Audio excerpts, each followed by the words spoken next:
کہ گرمی کے روزے آتے ہیں 12 گھنٹے پیاس میں آدمی تڑپ کے رہ جاتا ہے. تمہیں خبر ہے میرے نبی کی اولاد 72 گھنٹے پیاسے،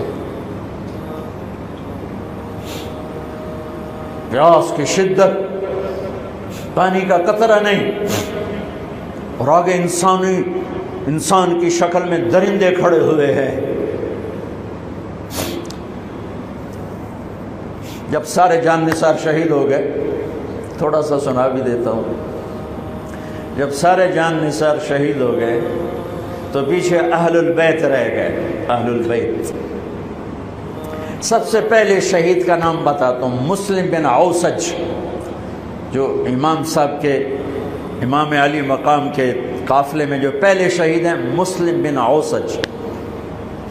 اور ان کی طرف سے جو 2 پہلے قتل ہوئے، سالم اور یسار، اور ان کو قتل کرنے والے تھے عبید اللہ بن عمیر الکلبی. ایک ابن زیاد کا غلام تھا، ایک ربیعہ بن زیاد کا غلام تھا. وہ دونوں نکلے تو اس کے مقابلے کے لیے بربر بن خضیر اور حبیب بن مطاہر نکلے حسین علی مقام کے لشکر سے. تو عمیر بن وہب کلبی وہ کوفے سے اٹھ کے آئے تھے، کوفے سے بیوی سمیت آئے تھے. بیوی کا نام ام وہب، حبشی تھے. کہنے لگے مجھے اپنے اوپر قربان ہونے تھے، میں اکیلا ان دونوں کو کافی، ان دونوں کو ہٹا دے. اور ننگے بدن تھے، ننگے بدن، جسم پہ کچھ نہیں. کہا میں تو مرنے ہوں، میں کہوں زیرا پاما جو میں جیونا ہے، میں تو مرنا ہے. ننگے بدن تھے. تو ان کی بیوی نے کہا ان کو جانے دیں، ہم دونوں نے آپ پر قربان ہونے کی نیت کی ہوئی. ہم نے کہا اچھا اللہ تجھے جزا خیر دے، جاؤ. تو اس اکیلے نے دونوں کم بختوں کو جہنم میں پہنچا دیا، سالم اور یسار. تو ان میں سے ایک آدمی بولا یہ مرنے آئے ہیں، اگر اکیلے لڑو گے تم سب کو مار دیں گے. اور تسی تو جیون دے طلبگار ہو، مرن دے طلبگار ہیں. مرن والے نو مارنا کوئی سوکھا کام ہوندا ہے؟ وہ ان پر کٹھے حملہ کرو. پھر حملہ عام ہوا تو پہلے شہید ادھر سے مسلم بن اوسج. جب وہ گر رہے تھے تو کہہ رہے تھے حسین کی حفاظت کرنا جب تک سانسوں میں سانس باقی. آپ کے لشکر میں ادھر زہیر بن القین، یعنی رائٹ سائڈ پر زہیر بن قین ایک چھوٹا جھنڈا، لیفٹ سائڈ پر حبیب بن مظاہر ایک جھنڈا، درمیان میں آپ کے بھائی عباس بن علی جن کے ہاتھ میں بڑا جھنڈا تھا اور بڑا نشان کا جو علامت تھا وہ عباس بن علی کے درمیان میں تھا. 32 گھوڑ سوار تھے اور 40 پیدل تھے. جب انہوں نے پہلا حملہ کیا تو 32 نے 3000 کا منہ پیچھے کر دیا. تو ابن زیاد نے کہا پہلے ان کے گھوڑوں کو مارو، ان کے گھوڑوں کو مارو. تو 500 تیر اندازوں نے کٹھے ان کے گھوڑوں پہ تیر چلائے تو سب کے گھوڑے گر کے ختم ہو گئے. پھر ساری پیدل ہو گئے. تو پھر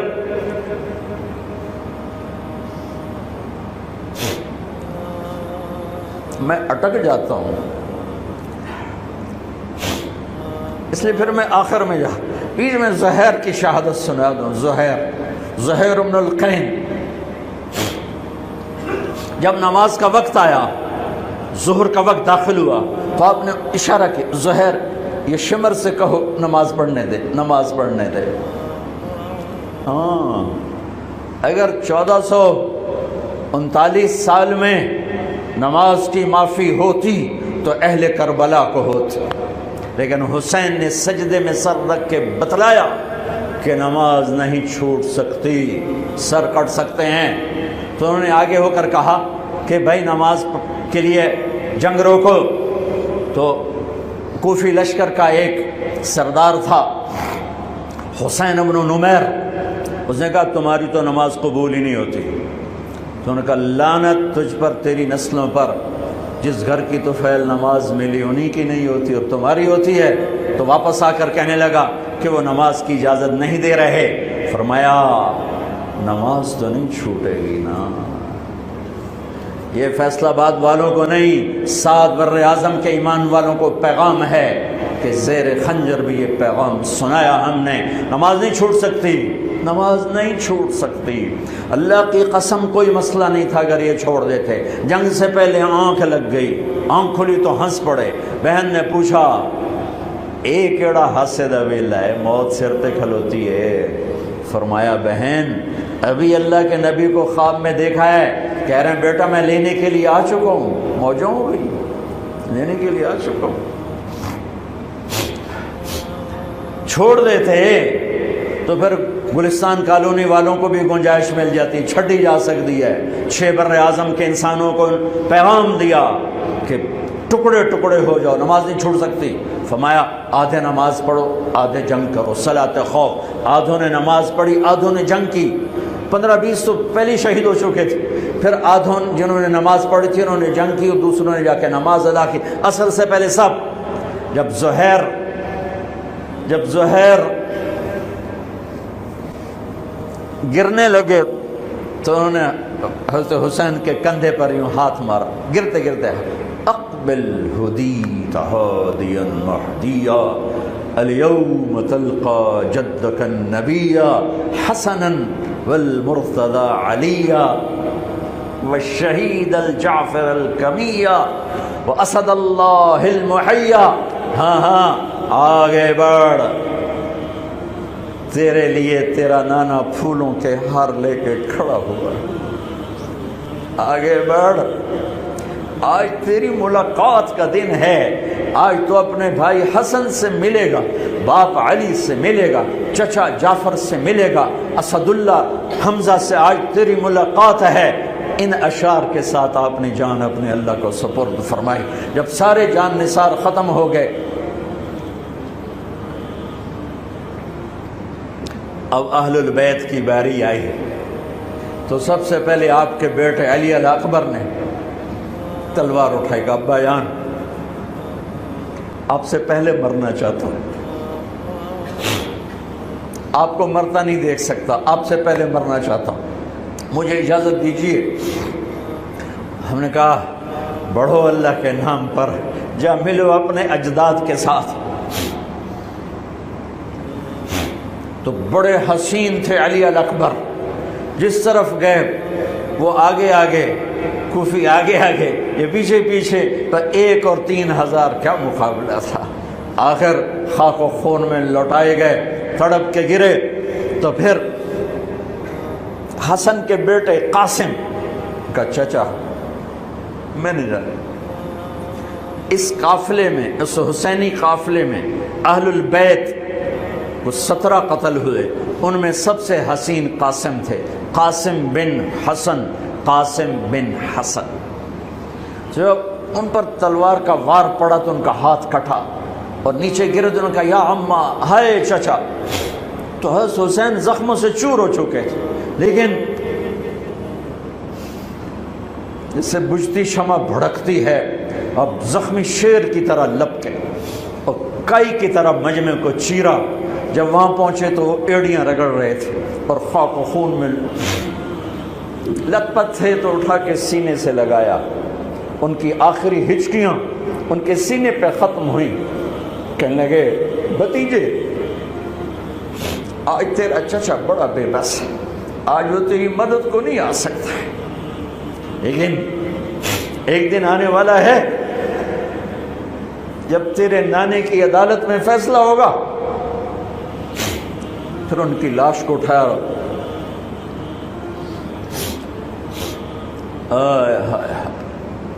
عبداللہ بن حسن، ابو بکر بن حسن، قاسم بن حسن، علی بن حسین لاشیں پڑے ہوئے ہیں۔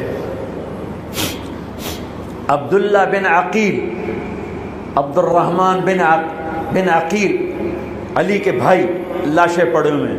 اپنے بھائی عباس بن علی، محمد بن علی، عبداللہ بن علی، عثمان بن علی، ابو بکر بن علی اور حسین بن علی، 5 بھائی پہلے لاشیں پڑے ہوئے ہیں۔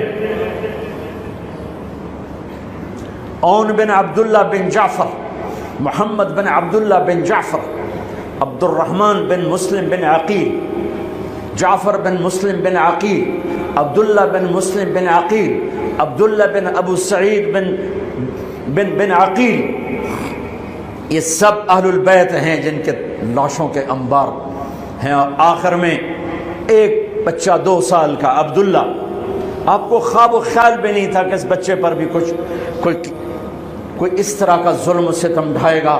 تو آپ جب اکیلے رہ گئے تو آپ نے کہا عبداللہ کو بھیجو. آخری ملاقات بیٹے سے تو اس کو سینے سے لگایا, چوم کے یہاں بٹھایا. ابھی تقدیر کا کچھ امتحان باقی تھا. 2 سال کا بچہ شامی لشکر سے بنو اسد کا ایک بنو ابن الموقد, اس نے تیر جو چلایا خطا بھی جا سکتا تھا, یہاں آ کے لگا اور پار ہو گیا. بچے کی گردن ایسے ڈھلک گئی.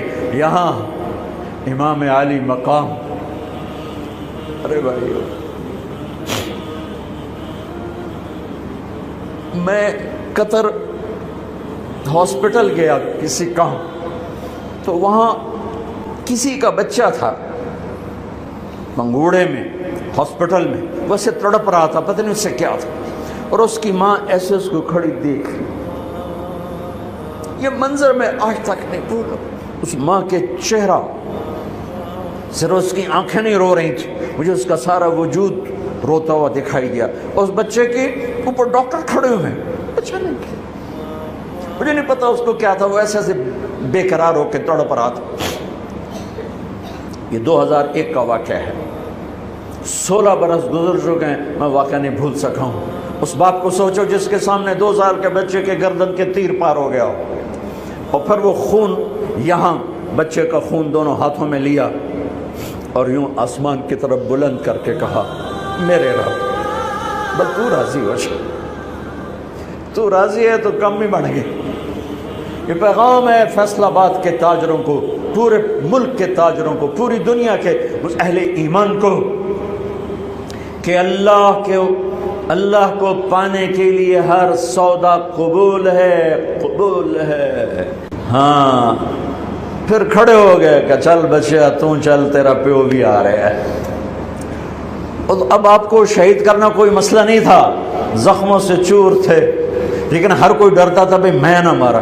تو شمر آیا بدبخت, کیوں نہیں قتل کرتے ہو؟ تو ابو زرع بن شریک تمیمی نے پہلا وار سیدھا کیا, جو یہاں لگا, شانے پر لگا, تو اس سے آپ ڈولے. تو سنان بن انس نے سینے پر نیزہ مارا, اس سے آپ گرے. تو شمر نے کہا سر کاٹو.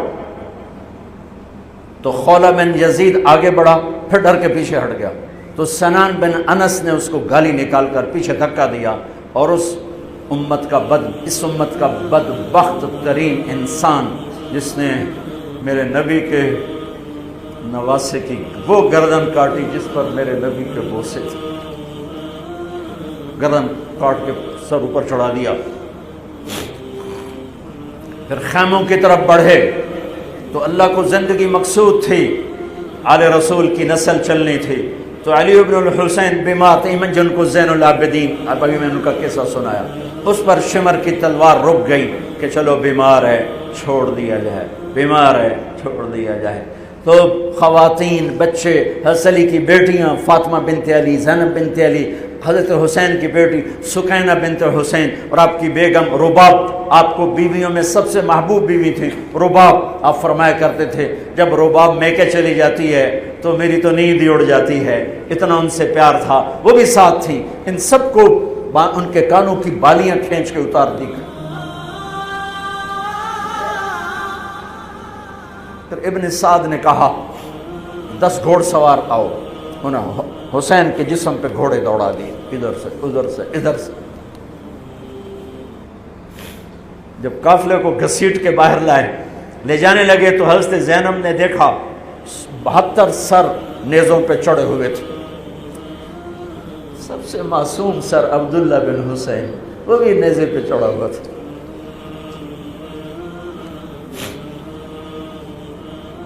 ہم نے کربلا کو افسانہ بنا دیا, یہ کمائی کا ذریعہ بنا لیا.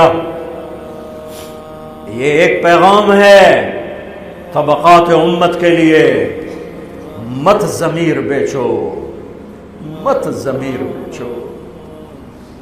ٹکڑے ٹکڑے بدن. تو حضرت زینب کی زبان سے چند الفاظ نکلے جنہوں نے, آپ حیران ہوں گے, کوفی لشکر والے رونے لگے, جو ابھی قتل کر رہے تھے، ان کی آنکھوں میں آنسو آ گئے. وا محمدا وا محمدا.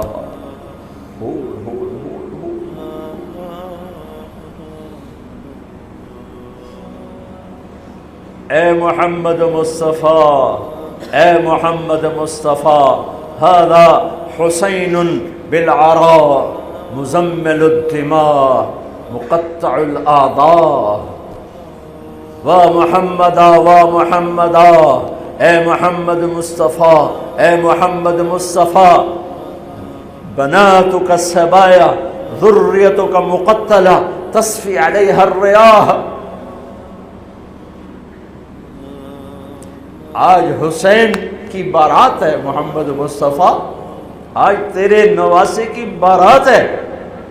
آج اس نے اپنی بوٹیوں کا ہار گلے میں ڈالا ہے، اپنے خون کے قطروں سے بنا ہوا لباس پہنا ہے. آج وہ سرخ جوڑے میں بڑا حسین نظر آ رہا، آج وہ سرخ جوڑے میں بہت پیارا لگ رہا. اس کا جسم بکھرا ہوا ہے، اس کی بوٹیاں بکھر گئیں، اس کے بدن کے ٹکڑے ٹکڑے ہو گئے. آج اس کا لاشا پڑا ہے. یا ہے محمد مصطفیٰ، آج آپ کی بیٹیاں قید میں ہیں، آپ کی اولاد ذبح ہو چکی ہے، ان پر کفن ڈالنے کی اجازت نہیں دی تھی ان بدبختوں نے، تو تصفی علیہ الریاح، کوفے والوں نے کفن بھی نہیں دینے دیا، تو ہم ہوا نے مٹی اڑا کر آپ کی اولاد کو مٹی کا کفن پہنا دیا ہے. ہاں، یہ کٹا ہوا سر پھر صرف حسین کا ابن زیاد کے سامنے پیش کیا گیا، تو اس نے منہ پہ چھڑی ماری، پھر چھڑی ماری، پھر کہنے لگا میں نے ایسا حسن نہیں دیکھا کہ مر کے بھی چہرہ مسکراتا چمکتا ہو. تو حضرت انس نے کھڑے ہو کر کہا او ظالم، یہ چھڑی یہاں سے ہٹا، نہ کر. میں نے ان ہونٹوں پہ اللہ کے نبی کے ہونٹوں کو لگتے دیکھا ہوا ہے، نہ کر.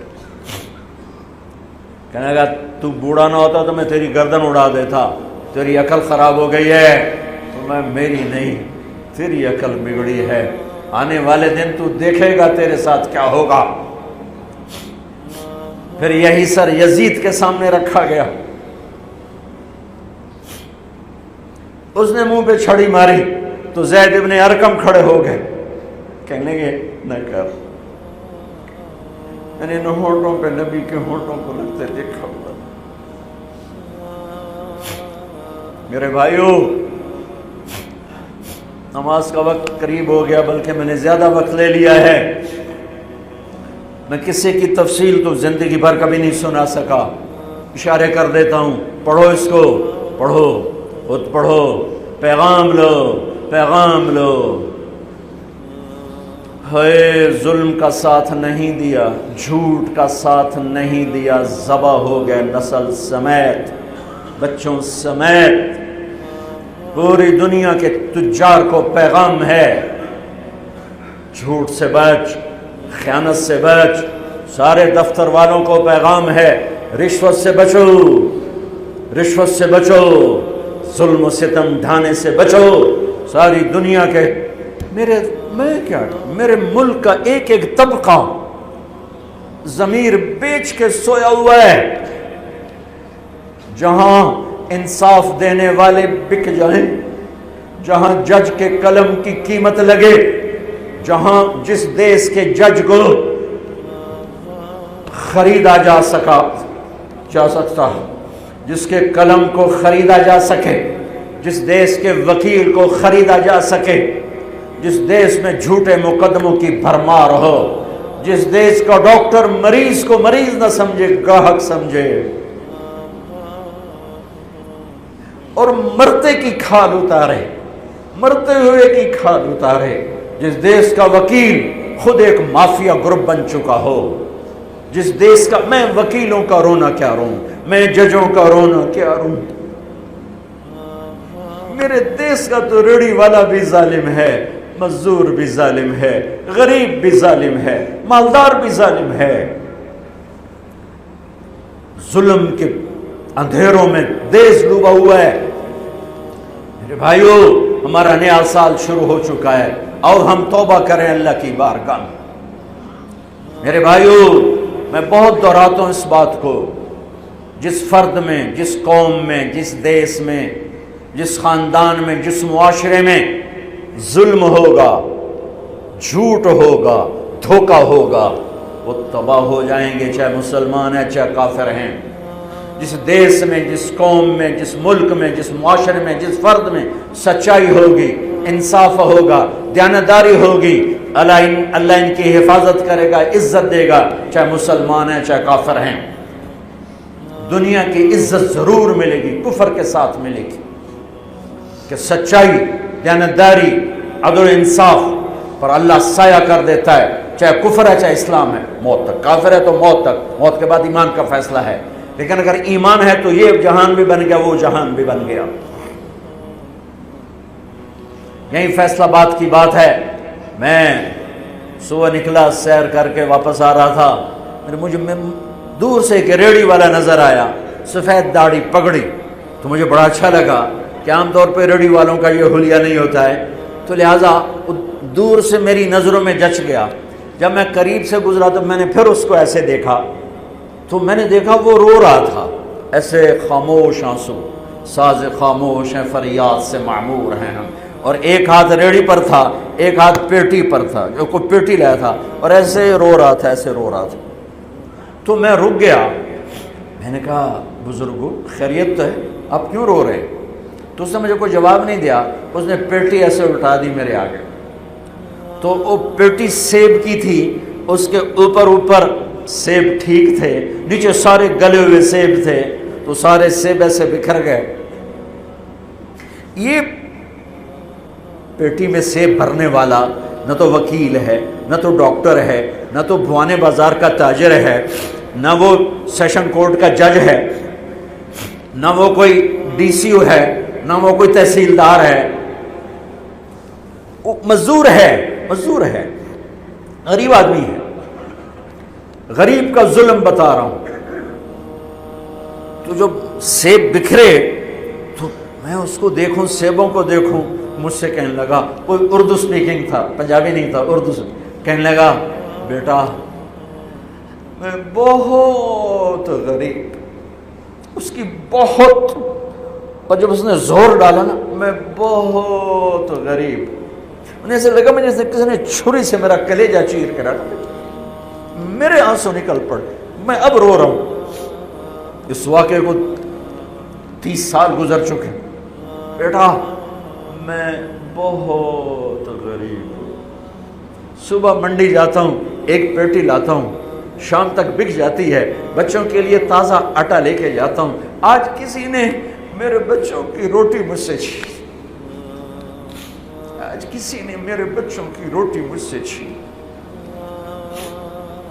اسی سیب کی پیٹی کو اب اوپر تک لے جاؤ کہ لوگ جانوں سے کھیل رہے ہیں، اپنی عزت اقتدار جھوٹی عزتوں کے لیے عزتوں سے کھیل رہے ہیں، جانوں سے کھیل رہے ہیں، حقوق سے کھیل رہے ہیں۔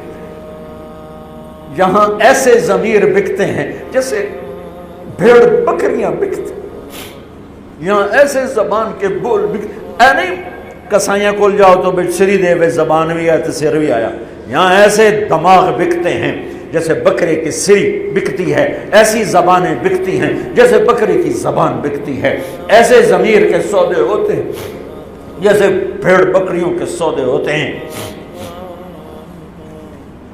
اور میری جیب خالی تھی، میرے پاس کچھ بھی نہیں تھا، میں تو ایسے صبح نکلا تھا، مجھے اتنا صدمہ ہو کہ ہائے کوئی میری جیب اتنے پیسے تو ہوں دیتے، بابے دی پیٹی جو کہ پیسے تھے انہوں میں دے ہی دینا۔ آج تک مجھے یہ دکھ رلاتا ہے۔ پھیلا دو سارے پنجاب سے، وہ کراچی سے لے کر خپلو تک، گلگت تک، سب کچھ یہی ہو رہا ہے۔ روتے ہیں حسین کو، کھڑے ہوئے ہیں یزید کے ساتھ، روتے ہیں آل رسول کو، کھڑے ہوئے ہیں شمر کے ساتھ، ابن زیاد کے ساتھ۔ ان مگرمچھ کے آنسوؤں کی میرے رب کی بارگاہ میں کیا قیمت ہے؟ میرا معاشرہ ظلم و ستم میں ڈوب چکا ہے، کہتے کہتے کہتے کہتے عمر بیت گئی۔ بھائیو جتنے بیٹھے ہو اتنے تو توبہ کریں ہم کہ آؤ بھائی آج ہم اپنے اللہ کو راضی کرنا اپنی زندگی کی منزل بنائیں، اپنی زندگی کا مقصد بنائیں۔ ظلم سے نکلو، جھوٹ سے نکلو، بہتان سے نکلو، رشوت سے نکلو، حرام سے نکلو، شراب سے نکلو، زنا سے نکلو، بدکاری سے نکلو، فحاشی سے نکلو، جوئے سے نکلو، جھوٹے مقدموں سے نکلو، جھوٹی گواہیوں سے نکلو۔ قتیبہ بن بکار کی مجلس میں مصر کا بادشاہ واز سنتا تھا، 18 برس آتا رہا، 18 برس، اور ہر سال 1000 دینار 1000 دینار ان کو گفٹ کرتا تھا۔ 1000 دینار کوئی 10 کروڑ روپیہ بنتا ہے، 1000 دینار۔ 18 سال کے بعد ایک فتوے پہ دستخط مانگے کہ یہاں سائن کر دیں، فتویٰ غلط تھا۔ انہوں نے کہا مولوی نو 18,000 دینار دیتے کیوں نہیں کرے گا؟ انہوں نے فرمایا یہ تو شرعاً خلاف ہے، میں کیسے دستخط کروں؟ وہ کہنے لگا کرنے پڑیں گے۔ کہا میرا ضمیر نہیں تم ایسے خرید سکتے، میں نہیں کروں گا۔ کہنے لگا میرے 18,000 دینار واپس کر۔ 18,000 دینار اربوں روپیہ بن چکا ہے۔ انہوں نے کہا مولوی بھکھا ساڈا کھاوے تے ساڈے اگوں سر چاوے۔ کہنے گے ٹھیک ہے، گھر گئے، 18 تھیلیاں 1000 دینار کی، ان کے رسی بھی گرا بھی نہیں کھولی تھی، گرا پہ سرکاری مہر ہوتی ہے، وہ مہر بھی نہیں ٹوٹی ہوئی تھی، جیسی تھی ویسی لا کر اس کے سامنے رکھ کے کہا تو میرے ایمان دا مول اتنا ہی لایا اے 18,000، نکل جا میری مجلس سے جو کم وقت، تو نے مجھے 18,000 میں خریدنا چاہا، تو نے میرے ایمان کی قیمت یہ لگائی تھی۔ جیسے وہ پڑا تھا اس کے منہ پہ مار دیا۔ بھائیو ایسا اللہ سے ایمان مانگو، ضمیر مانگو